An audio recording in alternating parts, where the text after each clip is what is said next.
This is the afternoon edition of the Weather Xtreme video. This is for Wednesday, the 19th of November. I'm James Spann. The warming trend continues for the rest of the week. A storm system late this weekend. The question is, will it bring severe weather to parts of the state? We'll take a look at that. We've got Thanksgiving week weather and a lot more, so let's go. Skycam shots. This is coming from Tuscaloosa. That is from high atop the Tuscaloosa County Courthouse, and that, of course, is looking at the north end zone of Bryant-Denny Stadium on a sunny afternoon. Look at the mare's tails, cirrus clouds coming from Huntsville up in the Tennessee Valley. And from social media, love that shot. That's coming from Inverness in Shelby County. Leaves are starting to drop off those trees pretty quickly, but still some decent pockets of color left in this fall season. Got a cold trough over the east, but that will be lifting out as the pattern de-amplifies in coming days. And it feels pretty good today. You know, it was as cold as 12 degrees in Alabama this morning. It was 12 at Black Creek. Coming from Vic Bell. He's up in a bowl on Lookout Mountain. 12 this morning there, but some low 50s on the board. 53 for Tuscaloosa, 51 for Birmingham and Anniston. We'll be in the upper 50s tomorrow, low 60s Friday. And around the nation, you can see the really cold air beginning to slowly retreat northward. There's a watch warning, Matt. Those counties highlighted down in South Alabama. That is a red flag warning because of very low dew points and the potential for a wildfire danger. Still the lake effect snows going on up in the northeast, but other than that, pretty quiet around the nation. Rain for the next 5 days, valid through Monday evening of next week. This is suggesting rain amounts could exceed 1 inch around here, with the heavier totals down to the south, potential for maybe 3 inches in spots along the Gulf Coast. And again, that would be primarily after midnight Saturday night and Sunday. In the convective outlooks, this is day 3, Saturday, the standard slight risk for parts of West Texas.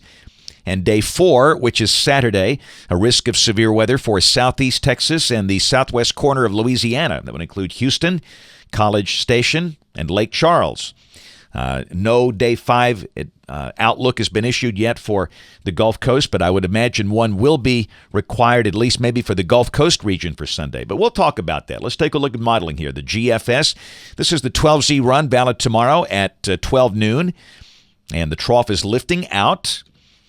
Down below that, we start the day below freezing, but not nearly as cold as recent mornings. I would say 28 to 32 in most spots. And the high should be in the upper 50s with a partly sunny sky. Friday, again, partly sunny. Low 60s are likely, and that's about average for mid to late November. Finally getting back there. Rain could break out west of the state around the Arklatex region, but our day Friday should be dry. Saturday got a big old strong high, looks like a 1033 high around the Tidewater, and that kind of nosing in here should keep us dry, but I think clouds will increase during the day, and it might be cooler over East Alabama with a pattern like that. Places near the Georgia border might have as high in the 50s, but elsewhere we'll probably see low to mid 60s.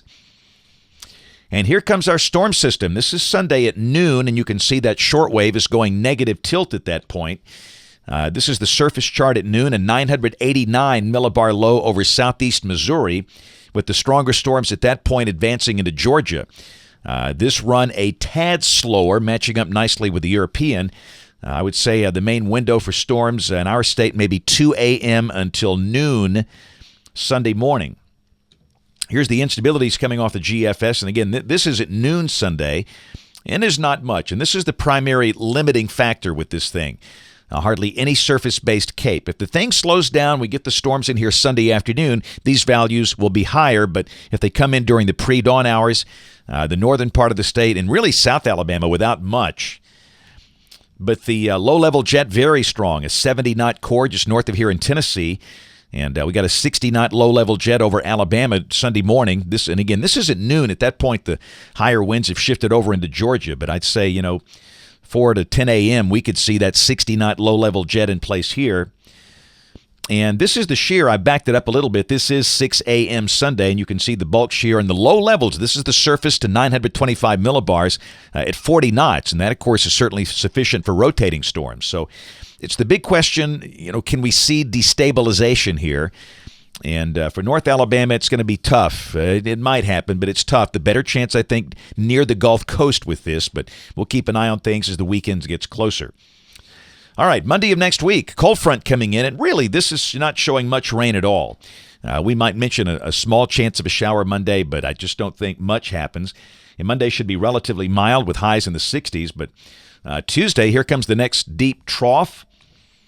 And down below that, we have cold air advection. Tuesday, highs drop in the 50s, lows drop in the 30s. And this is Wednesday, even colder. This is Thanksgiving Eve, biggest travel day of the year, allegedly. And again, for us, the high would be maybe in the upper 40s, if this is right, lows, upper 20s or low 30s. Pretty chilly, but not as cold as it has been. And the good news, no major storms. Looks like there could be some snow over Minnesota or Wisconsin. A little rain in the northwest, and that's about it. So for travelers, that's just not too bad. Thanksgiving Day looking cool and dry. And again, based on those thickness values, I'd say the high would be probably 47 to 51. And a low 28 to 32 early Thanksgiving morning.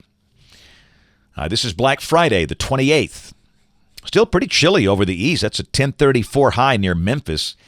And again, I'm not so sure we get out of the 40s there. And then this is Iron Bowl Saturday, November 29th. Looks cool and dry. Great day for a football game. And the consistency has been very good out here. We'll go a little deeper in the run here. This is the 2nd of December. A little cold front with a chance of showers. And the end of the forecast, December 5th. Heights are below average in the Gulf, but for us, that would be just kind of a dry, relatively pleasant pattern. No sign of any excessively cold air out there. Temperatures for the next 15 days off the ensemble. The higher values will be Sunday and Monday. Some folks could see 70s on Sunday if the sun can break out after the storms. But then as we approach Thanksgiving, it's colder. Highs, again, you can see there in the upper 40s to near 50 and lows below freezing. Toward the end of next week out there around Thanksgiving. That's it for the Weather Xtreme video today. We'll have notes on the blog. The next video here by 7 o'clock tomorrow morning. And if you can, catch us this evening on our live stream or the TV side, ABC 3340 News at 4, 5, 6, and 10 o'clock. Thanks for watching. Have a great evening and God bless.